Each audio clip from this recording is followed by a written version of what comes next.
এই মুহূর্তের সবথেকে বড় আপডেট হচ্ছে, তোমরা যারা ক্লাস 11-এ উঠছো তোমাদের কিন্তু এবার থেকে সেমিস্টারে পরীক্ষা হবে, সেটা কিন্তু পর্ষদ আজকে কিন্তু জানিয়ে দিয়েছে। সেমিস্টারে পরীক্ষাটা কোথায় হবে? সেমিস্টারে পরীক্ষাটা হচ্ছে তোমাদের নিজেদের স্কুলেই হবে। এবং কিভাবে হবে?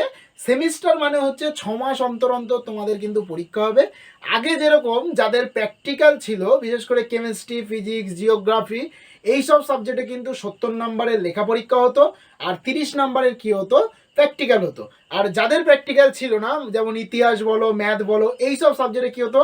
80-তে লেখা পরীক্ষা হতো আর 20 নম্বরের প্রজেক্ট হতো। তো এবারে এই যে সেমিস্টার সিস্টেমে কিভাবে পরীক্ষাটা হবে, দেখো যে প্রথম সেমিস্টার মানে ক্লাস 11-এ তোমরা দুটো সেমিস্টার পাবে 6 মাস অন্তর অন্তর। প্রথম যে সেমিস্টারটা তোমাদের পরীক্ষা দিতে হবে সেটা হচ্ছে ফার্স্ট সেমিস্টার। সেকেন্ড মানে 11-এর একদম শেষে যে সেমিস্টারটা তোমরা দেবে সেটা হচ্ছে তোমাদের সেকেন্ড সেমিস্টার। 12-এ উঠে যখন তোমরা প্রথম যে সেমিস্টারটা পরীক্ষা দেবে সেটা হচ্ছে থার্ড সেমিস্টার।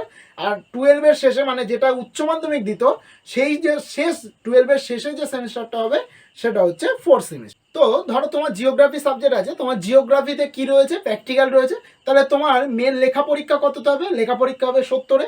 এবার দুটো সেমিস্টারে এই নাম্বারটাকে কিভাবে ভাগ করা হয়েছে দেখো।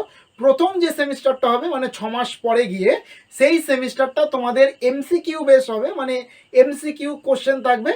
টোটাল 35টা এমসিকিউ থাকবে। সেই 35টা এমসিকিউ প্রত্যেকটা হচ্ছে 1 নাম্বার করে। তোমাদের এই হয়ে গেল 35 নাম্বার, যেটা তোমরা প্রথম সেমিস্টারে দেবে। এবার সেকেন্ড সেমিস্টারে গিয়ে কি করবে? সেকেন্ড সেমিস্টারে গিয়ে আবার 35 নাম্বার পরীক্ষা দেবে। সেখানে থাকবে কি শর্ট টাইম অ্যান্সার কোশ্চেন, এবং বড় যে কোশ্চেনগুলো, লেখা যে কোশ্চেন, সেই কোশ্চেন থাকবে। টোটাল নাম্বার হবে কত? 35। তাহলে এদিকে ফার্স্ট সেমিস্টারে তুমি পরীক্ষা দিলে 35-এ, সেকেন্ড সেমিস্টারে পরীক্ষা দিলে 35-এ। তাহলে এখানে 35, এখানে 35, টোটাল হলো 70। এই টোটাল 70 নাম্বারটা মিলিয়ে কিন্তু তোমাদের যেরকম এখন পর্যন্ত যারা পড়েছে ক্লাস 11-12-এ যেভাবে তাদের মার্কশিট তৈরি হতো, ঠিক সেমভাবে তোমাদের এই যে দুটো সেমিস্টারের নাম্বারটাকে নিয়ে ক্লাস 11-এর একটা মার্কশিট কিন্তু তৈরি করা হবে। ক্লিয়ার? আর তোমরা যখন ক্লাস 12-এ উঠবে তোমাদেরও কিন্তু সেম এই একই ক্রাইটেরিয়া মেনটেন করে পরীক্ষা হবে। ভালো করে মাথায় রাখো এটা জিনিসটা, যে যারা এই বছর ক্লাস 12-এ উঠলে 11 থেকে, তাদের জন্য কিন্তু এটা নয়। তারা যেরকমভাবে পড়াশুনো করে আসছো, তোমাদের যেভাবে এতদিন উচ্চ মাধ্যমিক হয়ে এসছে সেইভাবেই কিন্তু উচ্চ মাধ্যমিক হবে। এইটা শুধুমাত্র যারা এই বছর ক্লাস 11-এ উঠছে, পরের বছর গিয়ে ক্লাস 12-এ উঠবে, শুধুমাত্র তাদের জন্যই কিন্তু এই সেমিস্টার সিস্টেমটা হয়েছে। ক্লিয়ার? আর তোমাদের পুরো ডিটেলস সিলেবাসটা পর্ষদ দিয়ে দিয়েছে। আমরা সেই সিলেবাসটা নিয়ে তোমাদের সামনে খুব শীঘ্রই আসবো।